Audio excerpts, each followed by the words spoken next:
pour capé Sony ezo sala Sony te le comment on a Martin Fayulu, comment on a Lamuka, Moïse Katumbi, comment on a Jean-Pierre Bemba, baso combattre Félix Tshisekedi. On est au salabino sonité. Batu o basengela ki ko combattre Félix. Eza FCC, ezali Chadari, ezali Joseph Kabila, ezali o bozo tanga wana. Mais ezo sala sonité bato basengela ko bundisa pouvoir lelo, bazo sala yango te bavandi kimia, bino na bino bana ndako moko, bozo bunisa muninga na bino pa ni bozo lobelango te. Sony lelo ezali opposition à Martin Fayulu et pas Félix Tshisekedi. Pour azan de konaye, ba mesani babundi ensemble. Comment expliquer ça? OK ko quand Sabino te élection à Félix, lelo oyo FCC a la majorité na niveau parlement. Au constitution est obligé Félix à ça la coalition à travailler ensemble mais à ça la coalition na FCC pour que batambo le longo et ça peut problème te.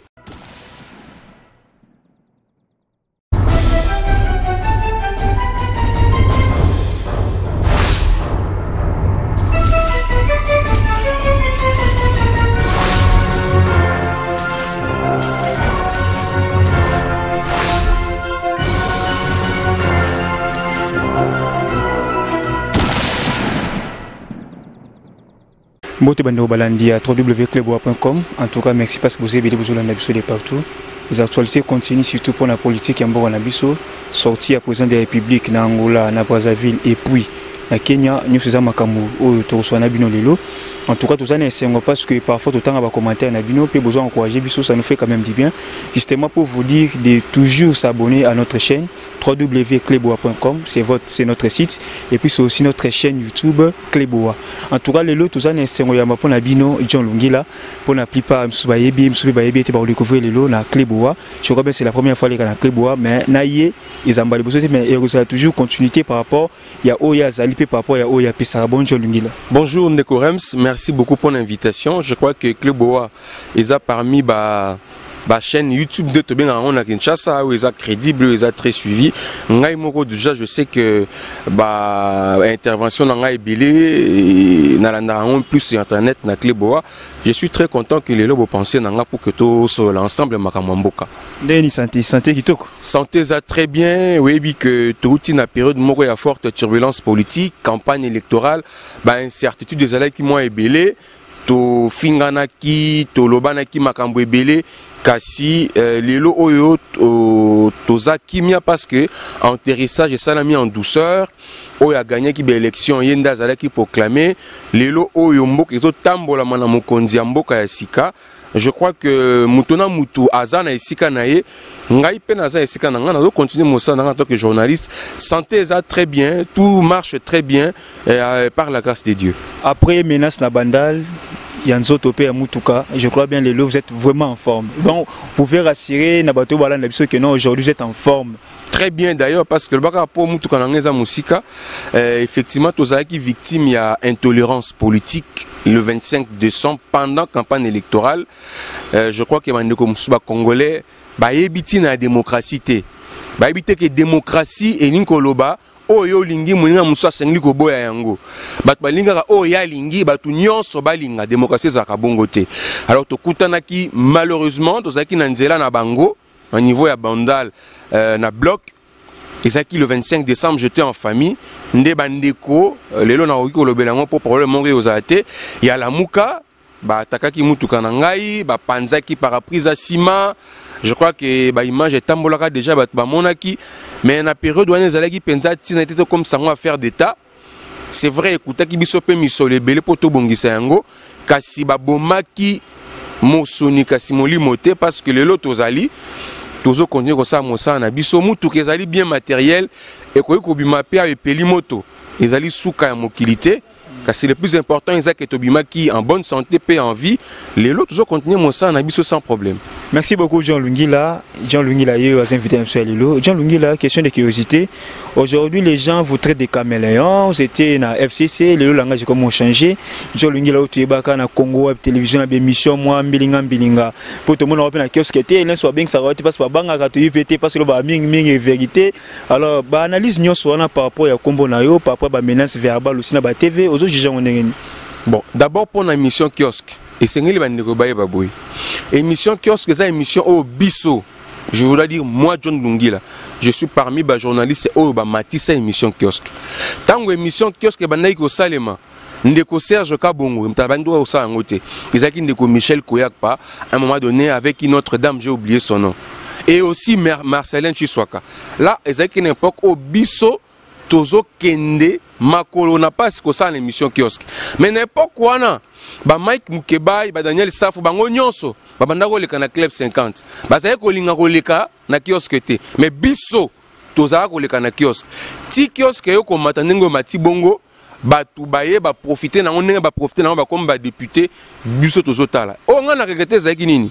Pendant la campagne électorale, par rapport à l'opinion politique na ngai, batu o ba comment ko gérer kiosque ba loba ki John Lungila to mone sou na kiosque té ndo moni absence na ngai na kiosque pendant la campagne électorale. Moi-même personnellement na beta ki pa na bi kiosque na koleka sou té le ka ba boyinga na leka nga pe na koleka sou té bi mission za ki pe bien na banda ki oleka kasi lelo yo ba lui place ba bazali likambo ezanga raté.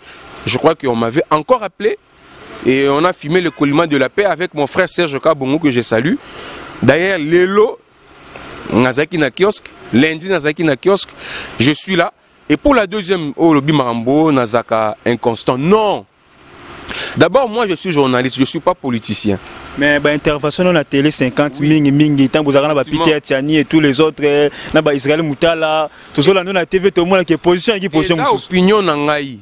Moi je me disais que, en tout cas, par rapport à Mboka Nengezo Kendela, nous avons intérêt à soutenir Bakonzi Mboka Namboka Nabiso. Parce que tous ceux qui menaçaient à l'époque impérialiste et consort, et c'est un qui moi sur patriotique et puis nationalisme. Vous comprendre? C'est le travail que nous avons fait. Pour preuve, le lot, nous avons fait ce qu'il y a comme chef de l'État. Mais aux hommes, à se rendre compte, n'a pas ennemi Mboka. Impérialiste, bateau bazol capable bénéficier de la richesse nabiso. Les lois bozolanda Senko a commis reprochable pas IDPS. Nous avons fait ça hier, na mouté mamabete. On a soutenir Kabila. Kabila est parti, mais nous on est là, on continue à parler. Et ça intérêt à Mboka. Autant nous allons le faire aussi. Si ça ne va pas avec Félix, autant on le fera pour Moutou Akoyasima. Le plus important, c'est que Mboka n'a pas de kimia. Ata mabele moko et que n'est pas bangunate. Intégrité territoriale et à la respect. C'est ce que nous avons fait. Moi, je n'ai pas besoin de travailler avec le président Félix Tshisekedi. D'ailleurs, je le dis dans mes propos, dans mes publications, je me suis d'ailleurs attaqué à Batunions au lieu de Babosani Chadari. Ngai Nazaleki parmi Bato, Monagina Chadari plus de 3 fois pendant la campagne électorale. Et ça qui avantage mnen. Parce que vous avez senti, vous avez senti. Taki naie, programme naie, mécanisme naie pour Namboka. D'ailleurs, je dois vous dire, si les gens sont convaincus que Chadar Azalaki est le meilleur candidat, détenteur, il y a un meilleur programme. Mais la majorité des Congolais, on s'est incliné sur le plan républicain. Et Nazo interpellé même les gens, va changer le langage vite, va changer le comportement vite. Les gens vont te belé le comportement local, bazalaki na vision politique, bazalaki na combat politique, bazalaki na FCC. Local FCC quoi, comme le local batumoro ba orphelin. Subitement, certains félicitent Félix, soutiennent Félix, ils oublient vite qu'il y a quelques jours ici, ils avaient un combat, une vision qui combattait. Moi, je ne suis pas de cette nature. J'assume mes propos, j'ai soutenu Chadari parce que j'estimais qu'il était le meilleur candidat avec un meilleur programme. Mais les Congolais ont fait un autre choix. Je n'ai pas à m'entêter face à ça. La vie continue, je continue mon chemin, mais je ne suis pas flatteur. Ça, j'insiste. Vous ne me verrez jamais, moi, John, flatter Félix, au nom de quoi je ne le ferai pas. Et d'ailleurs, je ne le demande même pas parce que je n'en ai pas besoin. Je suis journaliste. En tant que journaliste, je m'auto-suffis dans ça. Je fais mon travail. D'ailleurs, j'annonce aussi qu'il y a un nouveau média en ligne que je viens de mettre en place, dynamiqueinfo.cd. J'ai beaucoup de travail à faire. J'ai beaucoup de responsabilités qui m'attendent. Je veux m'occuper de mon média en ligne. Je n'ai pas le temps à flatter qui que ce soit pour vivre. Mais Jean Lungila, mais tout le monde connaît que grand frère Jean-Marie Kassamba, où il est là comment la média n'a pas flatté Félix. Oh, vous avez parmi bateau bari proche naie, ou vous avez mis escamment tout le monde attend on déroule ces bakanga qui est, vous avez une dynamique na bino binemo bokena comme naie. Mais alors ce déjà Jean-Marie Kassamba déjà a changé pas. Alors Neni bino botsika la sous n'a pas musu kuna sima. Bon, d'abord Jean-Marie Kassamba est président provincial il y a UNPC. UNPC ça dit lisanga, il y a ba journaliste, il y a Congo. mais na ville province à Kinshasa président ezali Jean-Marie Kasamba. Au niveau national eza papa Kasonga Chilunde. Biso tozalaki na kati ti lelo nazali pe na tête ya surtout ya ba collectif ya ba journaliste et chroniqueur politique. Ba journaliste politique nyonso ya mboka na biso na yo na kati. Toza na kati ya CGCP. Omoni tango moko na biso azalaki touché ndeko Eliezer Tambwe. To portaki combat pour que to ramener dossier na UNPC et il était prévu que tout que nous monde na mokonzi na biso na niveau ville Kinshasa. Pour Eliezer azaki journaliste ville Kinshasa. Mais la marche pacifique c'est mona ka hote na marche. Yango to kendaki. Marche pacifique ezalaki de marche o ba ndeko pe ba ponaki. Pour ba front to fongolaki partout. Ba musu ba osa la pression na terrain, biso to zaki na voie ba négociation. Moi j'ai été en contact avec le gouverneur Weka Sanji. S'il a retiré sa requête contre Eliezer, c'est grâce au combat que nous avons mené, aux négociations que nous avons menées en coulisses, sous bénédiction d'ailleurs de Jean-Marie Kasamba. Donc, que ce soit Oyo, attends, il y a une grève, il faut quitter le terrain, il faut une négociation pour c'est ce que nous avons fait. Et on a eu les résultats. Et donc, on ne peut pas dire, Jean-Marie, on ne peut pas lui en vouloir. Azali patron ya média Mounouene Télé 50. Ligne éditoriale nango Ezali. Ça veut dire soutenir et accompagner les institutions. Lelo Oyo nani azo gérer l'institution. Et ça papa Félix Tshisekedi. Bino bolingi Jean-Marie Kasamba ako afinga ye asala enini. Bolingi asala enini. Nazo comprendre batouté pourquoi bazo finga Jean-Marie Kasamba. Mais il est libre. Son média est privé. Ligne éditoriale nango Ezali ko soutenir et ko accompagner ba institution. Mais boye bisangai bino bato bozo finga Jean-Marie abongwami tout ça pour capé Sony ezo sala Sony te le comment on a Martin Fayulu comment on a Lamuka Moïse Katumbi comment on a Jean-Pierre Bemba bazo combattre Félix Tshisekedi wana sala bino Sony te bato o basengela ki ko combattre Félix eza FCC ezali Shadari ezali Joseph Kabila ezali o bozo tanga wana. Mais ils ont ça la sonité, bateau va s'enlever ko bundisa pouvoir lelo, bazo sala yango te bavandi kimia, bino na bino bana anda ko moko, bozo bunisa muninga na bino pona ni bozo lobela ngote. Pona ni ka ko lobela o Jean-Marie comme il flatté, Jean-Marie a flatté qui? Parce que c'est son média, il fait de l'information, s'il y a des activités à Mokonzi Mboka. Na niveau à président de la République. Bolingi a salani, ce qui a publié qui, ben faut en atte. Ce qui a Alexa qui Félix Satélé, c'est notre bolinga bozola, ah bon moi Jean-Marie, ça c'est quel travail ça? Asa partial. Le Kola Kabila Longwe, Yangwana Yaling. Non, mais finalement les Congolais, Tolinga Kanini, Sony Lelo Ezali. Opposition à Martin Fayulu et pas Félix Tshisekedi. Pour Azan de Konaye, Messani Babundi ensemble. Comment expliquer ça? Quand Sabino Tekeo, tel a soutenu, non. Moi, je n'ai pas vu un communiqué à FCC soutenant Félix, mais un communiqué qui a pris acte. Il y a élection à Félix. Le FCC a la majorité dans le niveau parlement.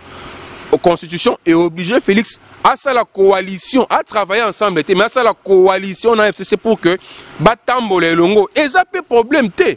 Comment on dit? Alors tout si kakoko ti sambiling mailing place au sengil goko tate. Ndeko Jean Lungila, merci beaucoup. Bande balani tout ça bon Jean Lungila. Ndeko Jean Lungila, étant que sur la ville à Kinshasa. Analyse ni au sala lelo tant aux hommes ba journaliste, ba zo bongo parti pris. Tous exemples neti ya ba confort na biso automona na meeting dernièrement à la Muka ndeko Peter Tiani ndeko Daniel Safia comme des députés tout consort mais bazoya meeting non pas baya ko zoa ba image mais baya ko participer to mona bongo pepa ndeko Eliezer bilora bongo est-ce que wana eza ko ki dit ça presté et le quoi na dénoncer comportement wana comment lutter de manière à ce que tous la presse moko eza libre à garder indépendance neutralité face à la main tendue de politique. Nous avons introduit même des documents à niveau AGED pour que nous puissions organiser la séance. Il y a renforcement de la capacité des journalistes pour garder bande na bango. Même si baza partenaire, il y a des acteurs politiques. Au moni lelo oyo, il faut aussi comprendre. Au moni, le fait d'aller trop chez le chef de l'État, chez le Premier ministre, yo polingo comme un ministre, yo polingi comme un Mokonzi Mboka. Vous comprendre, c'est au nom de ça que beaucoup ont oublié les journalistes pour envier les politiques, devenir comme les politiques. C'est ce qu'il faut voir. Moi, nazaka penza d'accord te na comportement ya bande qu'on a biso belé, lo ba comme ba député.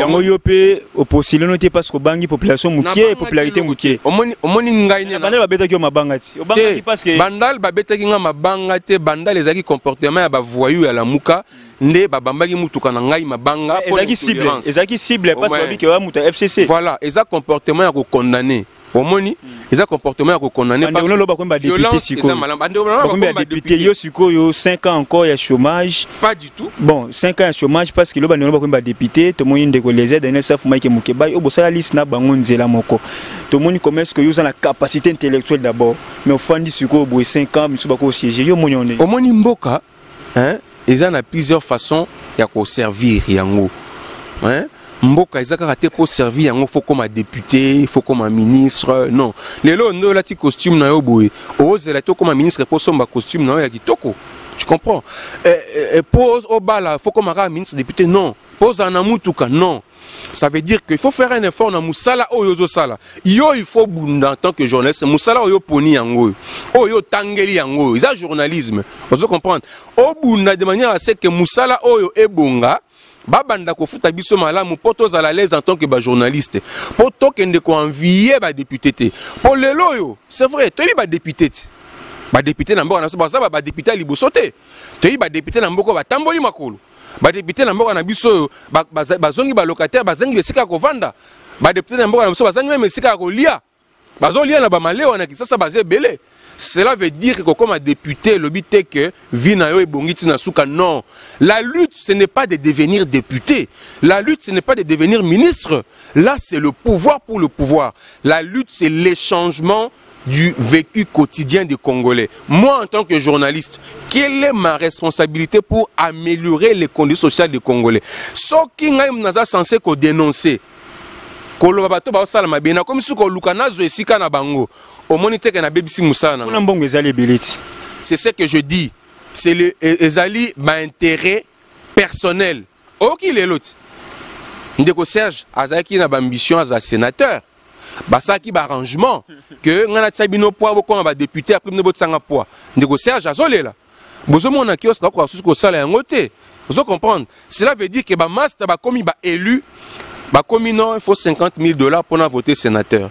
Il faut 50 000 $ pour voter gouverneur. Bah, bossani ba close. Vous comprenez? Cela veut dire que bah, zota la intérêt ma boumuna bango. Ngana zota li boumuna ngaite. Ngana zota l'intérêt à mboka pe à ba congolais. Moi, j'ai lutté pas pour être député. Je suis populaire chez moi. Moi, je suis de Livoulou. Je suis du Mwamba. Vous comprenez? Chaque fois que je monte chez moi en Mwamba, on me demande, Mbanzalema me demande, Livoulou me demande, Salongo me demande. Non, moi je n'ai pas été candidat, je le répète. Comme Sibiso, vive votre renommée, vive votre capacité intellectuelle. Aujourd'hui, tout le monde va député Moussoussou avec un niveau trop bas. Mais pourquoi pas oser? Ça va venir. Ça va venir. Dans la vie, rien ne sert de courir. Ce n'est pas parce que tout le monde député, non. Cela veut dire que aux députés pas députés. C'est pourquoi les Congolais, les Kinois surtout voter la BRR. Et ils vont regretter ce qu'ils ont fait comme choix. Voter quand on a Babosani effet. Tu votes qui Zakari Babasui. Tu votes qui Neko Basile Olongo. Tu votes Belé. Tu votes qui Bango. Quel est le bilan? Est-ce qu'il faut voter des gens parce qu'ils sont populaires? Est-ce qu'il faut voter des gens parce qu'ils parlent? Où est-ce qu'ils sont? Que pendant la campagne, même avant la campagne, ça y est que les TV Tongo midi pourquoi? Mais depuis que Baza élu. Est-ce que vous avez un plan média na bango baleki combien de fois? Invitation na sokoto basobo ya invitation na biso basobo. Bakoya te. Bako bazui déjà au bazai ko luka. Bozomo na partout ba grande sociale awa. Na est na Onatra, na Sonas, un peu partout. Wapi Mike Mukeba ba na ko dénoncer butu pourquoi? Awa Kabila aza wapi? Munokwe kei wapi? Mato ekufi, munokwe kangami, bakoti parlement et loko bazai ko luka ko zo ici bazui. Ngai na bana ko bunda pona yango te yangwana. Je continue à travailler, je vais relever là où ça ne va pas, je vais dire là où ça va. Même pas, même si ça ne va pas, je vais faire des critiques constructives pour aider à avancer parce que ce qui papa Félix a travaillé malamu, Congolais bazu le Kakolia, Congolais bazu ya Kotanga, Congolais bazu ya Komela, bazu sika ya Kolala. Ah donc il faut pas que erreur naie et ça prétexte pour na bateau bazoluka ba tirer sympathie à peuple ba mata les loyo ba voter bango. Ça fait maintenant plus un mois qu'on a publié les résultats. natikali komona bango baleka na baetando ike ba remercier ata ba lecteur na moni bango te ba musu ba bandi ko sala ngo siko na retard pe na réseaux sociaux tozo mona bango na ba émission te. Cela ça ne veut pas dire que le cas bango ba comme ba député passe à Congolais sili non. Pourquoi Bavandi Kimia? Silence n'a pas justifié par quoi?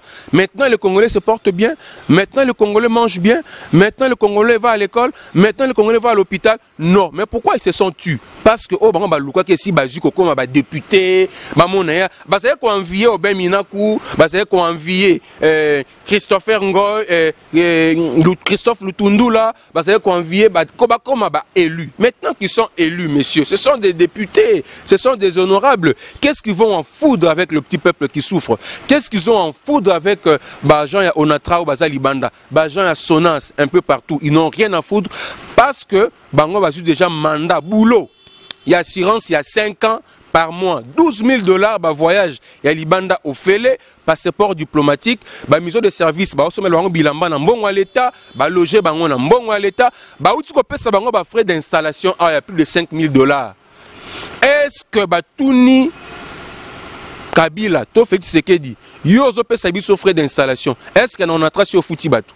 Est-ce qu'on a son assurance au fouti batou? Bah l'obité, mais bah 5 000 $ va tirer na poche, bah ke na Jésus le roc, bah ke na palzilerie, bah ke na ba boutique à Makasi, bah sombi, bah costume 3 pièces, bah bimi devant ma Congolais en bonne santé, bah zo continuer qu'on se moquer na peuple. Mais bah bangate parce que 5 ans ils est belleté. 5 ans c'est en un clin d'œil. Tola tola muki, tokomona na bango.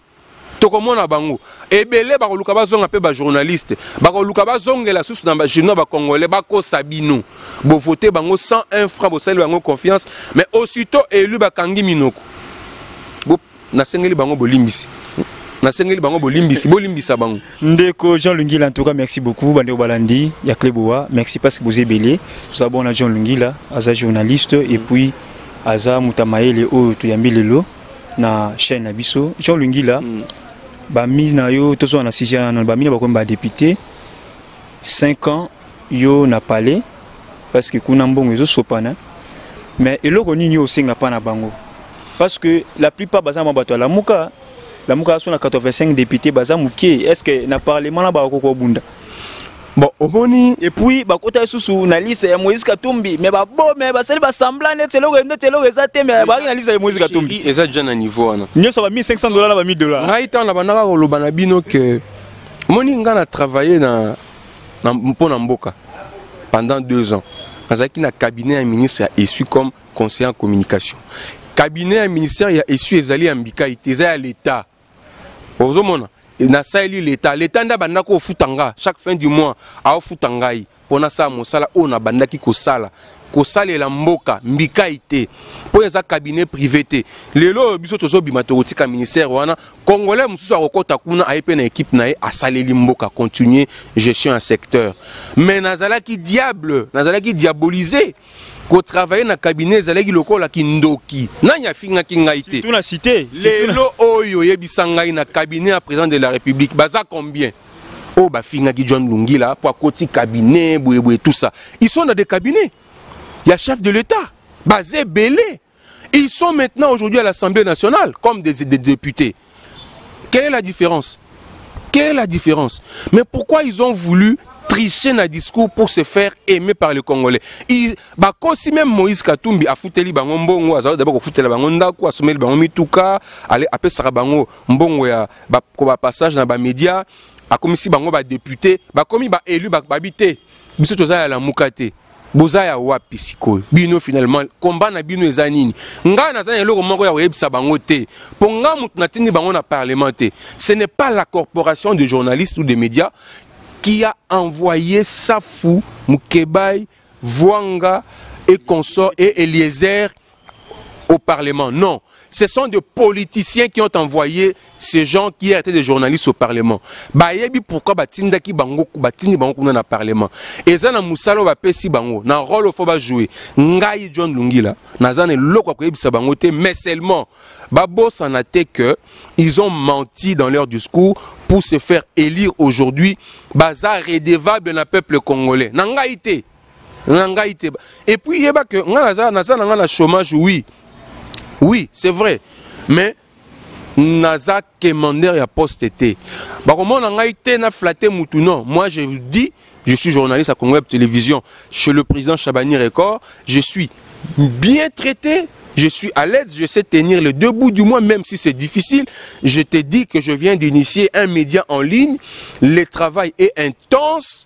Les articles à écrire, à traiter, à publier tous les jours, alimenter les sites, c'est un travail énorme. Je vais me concentrer sur ça pendant ces 5 ans. Je vais voir comment Félix va gérer parce que moi j'ai son projet de société à main. Je suis tout le pas, tous les actes qu'il pose et je compare à son projet. Je fais une évaluation et au moment opportun je vais le dire aux Congolais. Je vais alimenter des Congolais dans des éléments d'information ébellés sur ce qui s'est fait et ce qui doit se passer plus tard. Donc je ne serai pas là pour gêner qui que ce soit. Je vais faire ce travail-là parce que je constatais qu'effectivement avec lui, c'est l'effectivité, il y a liberté à presse. Vous savez qu'on a toujours eu du mal à faire le journalisme d'investigation dans ce pays. Je constate qu'avec Félix, c'est possible. C'est ce que nous allons faire. Vous savez, la vérité des urnes aujourd'hui, à éclairer le peuple. Ce n'est pas Félix. Ce n'est pas à Félix de le faire. La CENI a déjà fait son travail. Si Félix le fait, la Mouka dira non, à défendre l'opposition. Mais il appartient aux spécialistes que nous sommes, nous. Nous devons mener des enquêtes sérieuses pour voir. D'abord, la CENI doit nous donner les résultats de toute la province avec des copies certifiées par lui. Faire une mise ensemble, il y a des résultats province. Commencer d'abord par mettre ça à la place publique, parce que c'est ça la préoccupation de la Mouka, pour voir si réellement le PV de la CENI, issu des résultats des provinces, ils ont reflété réalité, il y a vote, vérité, il y a urne, de manière à ce que nous puissions faire taire ce qui peut à la longue devenir une crise ou un conflit politique. Au moins, le président Ken Angola na Luanda, à Kitibo et Mbala Liboso, question Liboso, chez toi, tu es contesté, chez toi, on met en doute ton élection, il était obligé sur un sol étranger, ce qui est très grave, de s'expliquer sur son élection. Nous l'avons regretté, mais cela est dû à quoi? À ce qui se passe ici au pays. Cela veut dire que nous avons tous la responsabilité. Fayoulou, ces revendications sont légitimes. Nous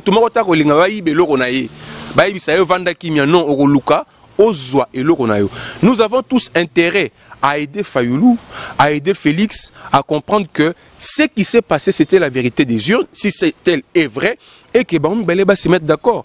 Ils se sont fait des accolades à l'église, nous n'étions pas là. C'était en présence du pasteur, Dieu a vu. Cela veut dire qu'il y a possibilité de mettre ensemble les hommes, même s'ils ne vont pas travailler ensemble. Le FCC va aujourd'hui travailler avec le CACH par obligation constitutionnelle. Mais cela ne veut pas dire qu'ils sont toujours d'accord. C'est d'ailleurs plus dangereux ces rapprochements FCC CACH que cet éloignement qu'il y a entre la Mouka et CACH. Vous comprenez? Et la vérité, au fil du temps, finira par nous donner raison. Jean Lungila, dans le discours au président de la République, il a parlé sur les prisonniers politiques. Mais nulle part, à cette allusion, il a exilé politique. Est-ce que Asa toujours la continuité à Kabila pour Katumbi Moussa Nyamwisi bafanda to et la probable que bazonga. Oui, il faut tout ça la différence entre faire l'opposition, mener un combat et puis la gestion, être à la commande. Il y a deux positions, deux combats tout à fait différentes. Et aujourd'hui, le président Félix fait face à ça. D'abord, la première leçon c'est quoi? Il a mal, non? Quand son pouvoir est remis en cause par l'opposition qui ne reconnaît pas son élection, qui remet en cause sa légitimité. Ça fait très mal. On ne l'a jamais constaté, mais on a vu que Kabila a peiné pendant 5 ans, depuis 2011. Parce que c'est ce que lui a fait, c'est ce que son parti a fait pendant toutes ces 5 dernières années contre Kabila qui est parti. Ça fait mal. Là, c'est un des deux. L'UDPS, c'est le parti qui a formé les Congolais à dire non, à être radical, à rejeter tout. La chaise vide, c'est l'UDPS. Il a combattu tous les régimes dans ce pays. Ça veut dire aujourd'hui que l'UDPS est au pouvoir, il a maintenant intérêt à faire un travail mental avec les Congolais qui doivent comprendre qu'il y a un temps pour lutter, il y a un temps pour gérer. Pour que lui-même à faire face na OIE à Salagi Lobité. Troisième des choses, tu as parlé Makambouya exilé politique. Bon, au Moni, le président Félix aujourd'hui Azan a bureau na palais de la nation.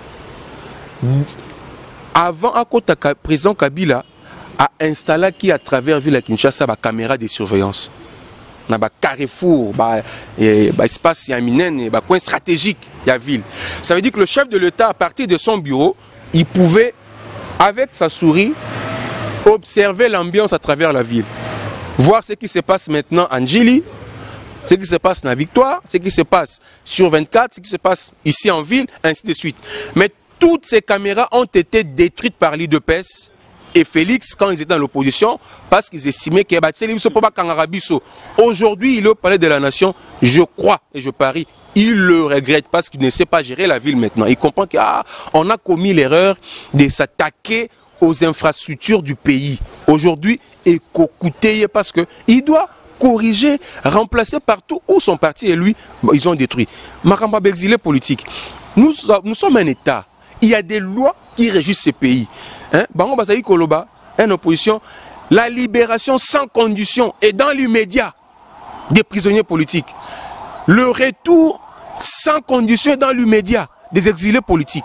Ça, c'était un discours de l'opposition, de gens qui ignoraient Bamibeko ya Mboka, loi ya Mboka. Le lot et moi, comme chef de l'État, l'objet état de droit. Ça veut dire, ce n'est pas à travers une déclaration, un communiqué, qu'il faut dire Moïse rentre à Kinshasa. Non, ce n'est pas à travers un communiqué et une déclaration qu'il faut dire Djongo quitte le prison, rentre chez toi. Non, cela veut dire qu'il faut respecter la procédure parce qu'il y a la justice qui travaille.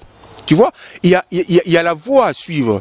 Vous comprenez? Ça veut dire qu'il lui-même a compris que s'il disait à Kabila sans condition et dans l'immédiat que les exilés politiques rentrent au pays, sans condition et dans l'immédiat que les prisonniers politiques basent à la libérer, il a compris que c'était un mauvais discours qui n'avait pas le sens, la dose, il y a responsabilité, il y a maîtrise, il y a Mboka, surtout Mboka où à l'état de droit,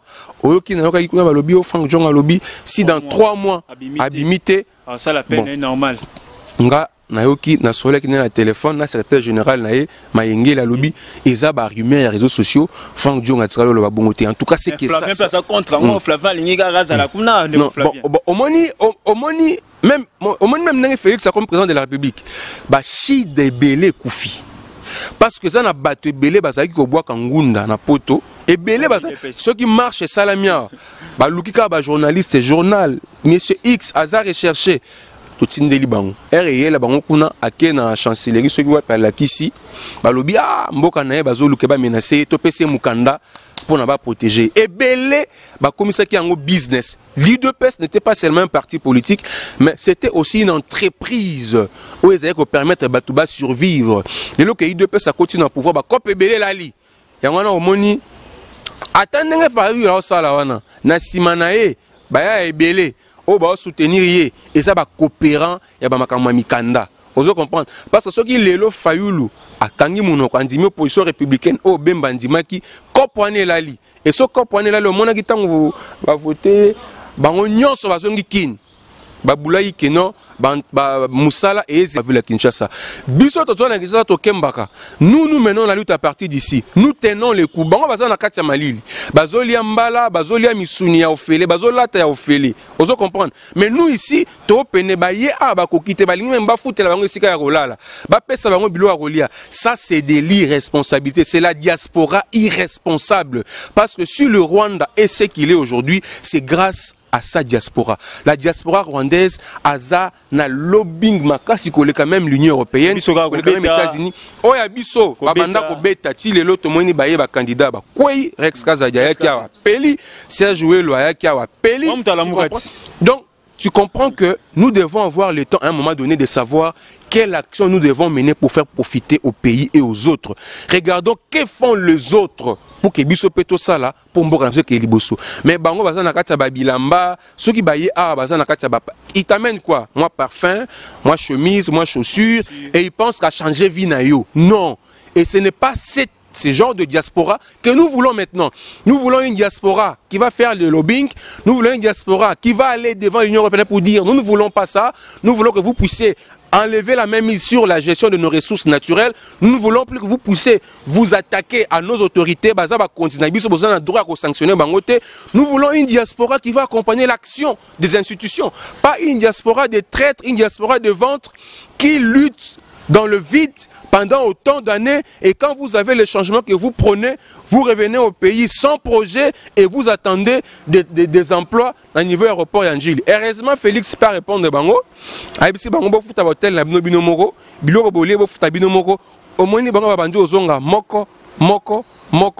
Cela veut dire que président Félix Faye Congolais vérité, maintenant on doit se mettre au travail. On doit travailler maintenant parce que dans la caisse de l'État, il n'y a pas de l'argent pour satisfaire à tout le monde. Au moins, on a quitté au Transco, Telami, ABC ministre et budget des finances, Zambon au Futabango.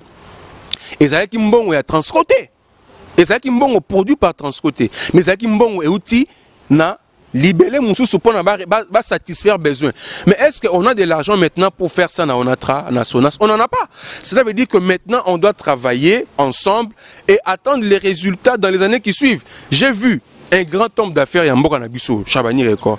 Il a amené des investisseurs à Luanda et pas à Mokonzamboka. Ils viennent avec des projets, il y a la construction, de logements. On parle de plus de 250 000 logements. Il y a des projets dans le secteur agricole. C'est-à-dire l'agricole avec Campo. Oyebi Campo ezali firme moko ya munene oyo oyo eza troisième après États-Unis, Union européenne, ezali na marmita la recruter na monde. Ça veut dire eza ba brésilien oyo ba zo les Angola. Le lo Angola mili ke lo pamba. Fufu kolia lo pamba. Pas si qu'on eza classe, mais eza kolia te. Vous comprendre. Alors Campo wana bazoyako en charge les secteurs agricoles dans notre pays et ils ont promis des résultats dans moins de 5 ans. Ils viennent construire des logements plus de 250 000, les résultats dans moins de 5 ans. Ils vont construire des routes, d'autres infrastructures. C'est ce que nous voulons de la diaspora aussi. C'est ce que nous attendons des Congolais, pas aller voir le président Félix pour l'embêter. Moi, personnellement, je ne le ferai pas. Mais seulement, je voulais dire que le président Félix a commis président de la République, dans le cabinet, il faut avoir une cellule de communication, il faut avoir un conseiller en communication. Peut-être aussi, expertise aux Anango, que notre Lungi a travaillé pour un temps dans le cabinet chef de l'État pour la communication. Monsieur le président de la République, avec tout le respect que je vous dois, en tout cas, je n'ai pas besoin d'intégrer sa cellule de communication. Il y a déjà le vieux Paul Diaké qui est là. J'ai vu même d'autres amis, Frédéric Chioyo, des gens. Oyo ba fingangai ba diabolizanga po na travailler na cabinet à ministre. Aujourd'hui, eux ils sont où? Je crois qu'à un moment donné, nous devons tenir un discours responsable. Ce qui s'est passé à l'élection le 30 décembre doit nous enseigner, nous tous, même le politicien.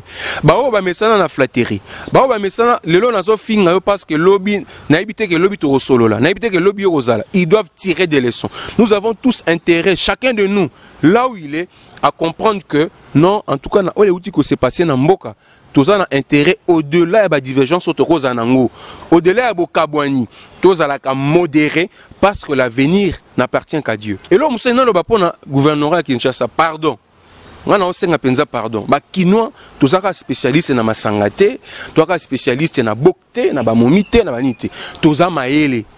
Tangi, parce que la quinoiserie est réduite à l'alcool, aux femmes, à l'accoutrement et consorts. Nous sommes intelligents, nous avons étudié, nous savons ce que c'est l'administration. Papa, Kinshasa est lokola Brazzaville. Et les Congo Brazzaville, Mbala autant, c'est comme un État. Gouverneur Kinshasa, c'est la chef de l'État en miniature. Bon, prenez la biso batomala mou pardon. Nerombungu, s'il vous plaît. Respectez les Kinois quand même. Nerombungu, c'est qu'un signataire. Pardon, s'il vous plaît. Vous prenez la biso batabie, j'ai cocoté, s'il vous plaît. C'est vrai, je lui respecte. Je lui respecte. L'honorable Gekoko, c'est un élu. Mais s'il vous plaît, trouvez-nous quelqu'un d'autre. On en a déjà assez avec Imouta, s'il vous plaît. Pas de Nérombou, pas de Gentinis, non, s'il vous plaît.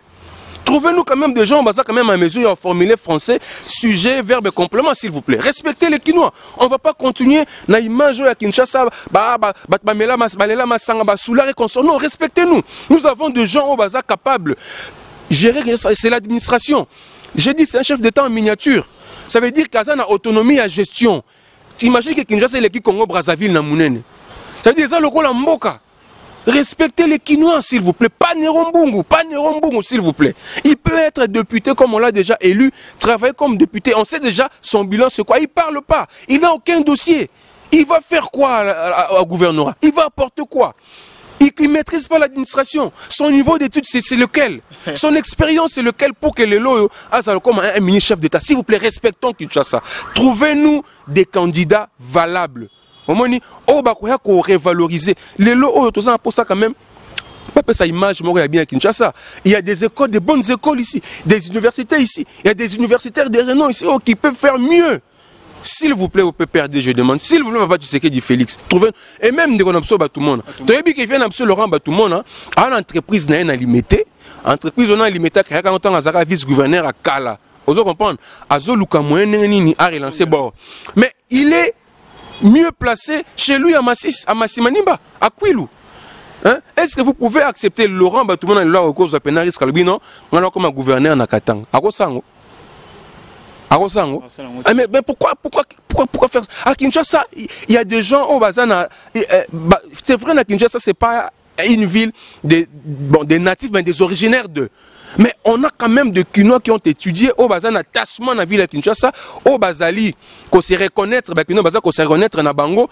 Ne nous amenez pas des gens comme par exemple des Gentini. Il est déjà gouverneur dans Maïndombe. Tu vois? Et on veut encore, comme si cela ne suffisait pas, il veut venir encore à Kinshasa. On se moque de qui là? Nous sommes très heureux de recevoir Jean Lungil aujourd'hui. Merci à vous tous, au Bolandi Bisso, en tout cas, tous ces pays Makassi. Et puis, merci à mon boss de la nation, merci à Pichumangaya, merci à Herman Ampo derrière la caméra, Herman à la machine. En tout cas, merci beaucoup. Et puis, merci à vous tous. Quant à moi, je vous dis bye et à la prochaine. Merci.